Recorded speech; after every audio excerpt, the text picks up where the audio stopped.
Assalamualaikum warahmatullahi wabarakatuh. Apa kabar kalian semua? Semoga kalian tetap dalam keadaan sehat walafiat.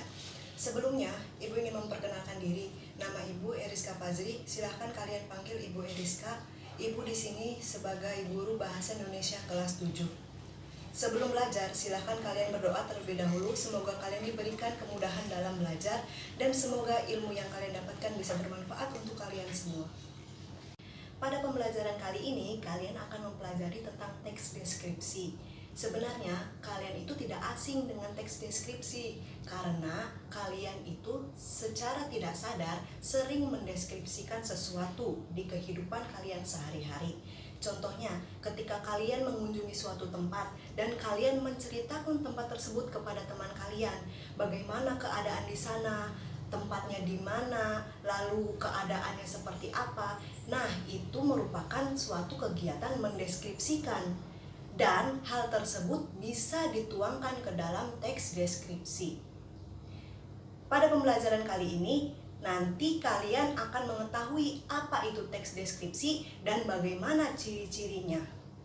Sebelum masuk ke materi, silahkan baca teks deskripsi yang satu ini dulu ya. Teks deskripsi yang berjudul Parangtritis Nan Indah.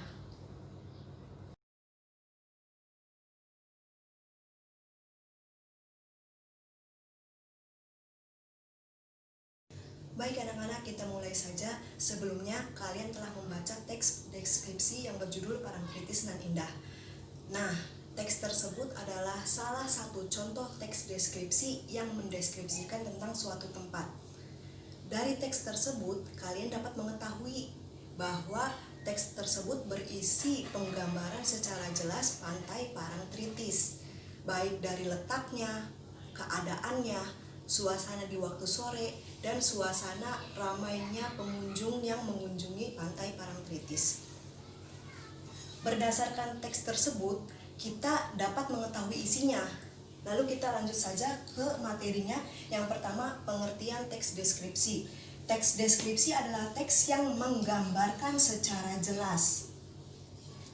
Nah, sesuai dengan teks deskripsi yang berjudul Parangtritis Nan Indah, kita mengetahui bahwa teks tersebut memang benar menggambarkan secara jelas suatu objek, tempat, atau peristiwa. Jadi, yang dibahas dalam teks deskripsi itu bukan hanya tempat, tetapi juga bisa seseorang, ataupun hewan, ataupun suatu peristiwa. Kita lanjutkan ke ciri-ciri. Ciri teks deskripsi itu ada 3. Yang pertama ciri tujuan, yang kedua ciri objek, dan yang ketiga ciri isi. Yang pertama, ciri tujuan. Teks deskripsi bertujuan menggambarkan atau menjelaskan suatu objek. Tujuan ini berkaitan dengan pengertian. Di pengertian sudah dijelaskan bahwa pengertian teks deskripsi itu isinya menggambarkan secara jelas suatu objek.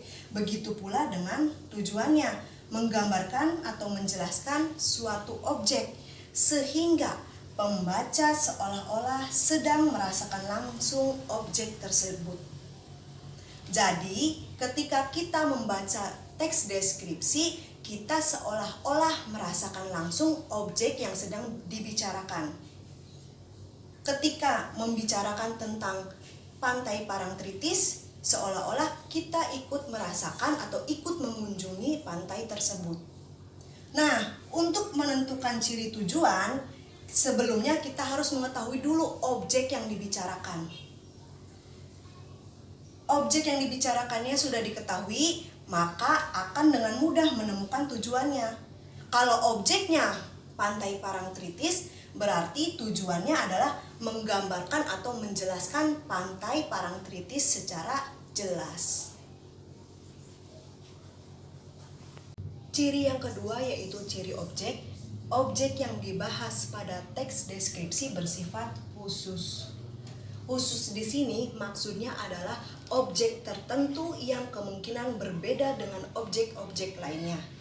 Contohnya, ketika ingin mengambil objek kucing, harus jelas kucing yang akan dibahas itu kucing yang mana, kucing yang bernama siapa. Misal, si Blacky kucingku. Itu kan sudah jelas, kucing yang diceritakan itu hanya kucing yang bernama Blacky. Ciri-ciri kucingnya juga jelas, berbeda dengan kucing-kucing yang lain. Atau ingin menceritakan atau membahas tentang sekolah, harus jelas sekolah mana yang ingin kalian deskripsikan. Jadi objek teks deskripsi itu harus jelas, harus khusus, tidak boleh objek yang umum yang di mana-mana ada. Kucing dan sekolah di mana-mana juga ada. Makanya harus dikhususkan sekolah mana atau kucing mana yang akan kalian deskripsikan. Selanjutnya yaitu objek yang dideskripsikan bersifat pendapat personal. Pendapat personal ini maksudnya adalah pendapat pribadi. Jadi ketika kalian mendeskripsikan suatu objek, memungkinkan kalian itu mengungkapkan pendapat-pendapat pribadi dan kemungkinan akan berbeda dengan teman kalian walaupun mendeskripsikan objek yang sama. Contoh, kalian dengan teman kalian itu sama-sama mendeskripsikan tentang Pantai Parangtritis, tetapi bisa saja isinya itu akan berbeda karena kalian sama-sama memiliki pendapat pribadi yang berbeda. Nah, untuk objek ini dapat kita ketahui atau dapat kita lihat dari judulnya. Ketika kita membaca teks deskripsi, kita lihat dulu judulnya. Contoh, Parangtritis nan indah. Sudah jelas, berarti objeknya adalah Pantai Parangtritis. Lalu, si Blacky kucingku. Dari judulnya dapat kita ketahui bahwa objek yang dideskripsikan adalah seekor kucing yang bernama Blacky. Ciri yang ketiga yaitu ciri isi. Isi teks deskripsi dirinci menjadi bagian-bagian objek sesuai dengan teks yang sudah kalian baca yang berjudul Parangtritis nan indah. Di situ kalian dapat mengetahui bagian-bagian dari Pantai Parangtritisnya, bisa lokasinya, keadaannya, dan suasananya. Lalu, isi teks deskripsi menggambarkan secara konkret. Konkret di sini adalah nyata. Maksudnya nyata. Jadi, ketika menggambarkan Pantai Parangtritis, di situ dijelaskan secara nyata keindahannya supaya pembaca ikut merasakan objek tersebut. Yang terakhir, isi teks deskripsi bersifat personal. Personal ini sesuai dengan penjelasan pada bagian objek, yaitu teks deskripsi berisi pendapat personal sehingga memungkinkan menggunakan kata-kata dengan emosi yang kuat. Isi teks deskripsi itu dirinci menjadi bagian-bagian objek.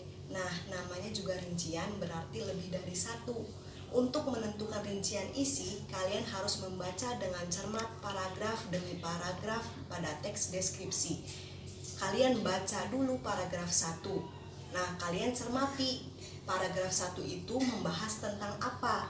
Lalu dilanjutkan pada paragraf kedua, ketiga, dan seterusnya. Itu yang disebut rincian isi. Sekian penjelasan dari Ibu, kurang lebihnya mohon maaf. Semoga kalian bisa memahami segala materinya dan kalian bisa dengan mudah mengerjakan latihannya. Ibu akhiri, wassalamualaikum warahmatullahi wabarakatuh.